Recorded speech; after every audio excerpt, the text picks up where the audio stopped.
Le mécanisme ASEAN+3 vise à poursuivre la coopération économique régionale et à résoudre les problèmes stratégiques d'intérêt commun.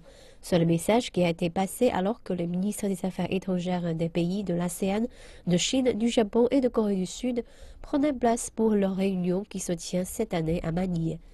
Un des thèmes abordés est le partenariat économique global régional, une proposition pour un pacte de libre-échange regroupant ces nations. Le partenariat économique global régional sera le noyau du développement de l'ASEAN dès que possible.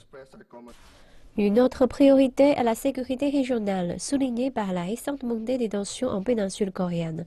C'est aussi l'un des problèmes majeurs soulevés lors de la réunion des ministres des Affaires étrangères, du sommet de l'Asie de l'Est et du forum régional de l'ASEAN. Le ministre nord-coréen des Affaires étrangères Ri Yong-ho a déclaré aux autres participants au forum régional de l'ASEAN que la RPDC avait un droit légitime au recours à la légitime défense face aux menaces militaires des États-Unis.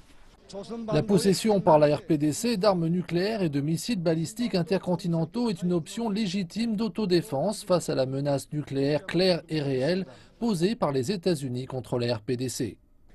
Tous les pays qui ont participé au pourparlers à 6 étaient présents au forum. Le ministre chinois des Affaires étrangères Wang Yi s'est félicité de l'opportunité d'un partage d'opinion. Nous devrions bien sûr exprimer nos points de vue et nous devrions écouter la voix de la RPDC. Nous ne nous attendons pas à ce qu'un consensus soit simplement obtenu par la discussion, mais nous asseoir pour des pourparlers est une avancée positive. C'est préférable à la confrontation lorsqu'il s'agit d'échanger son point de vue. Ces réunions qui ont lieu à Manille sont également l'occasion pour les différents ministres de participer à des discussions bilatérales.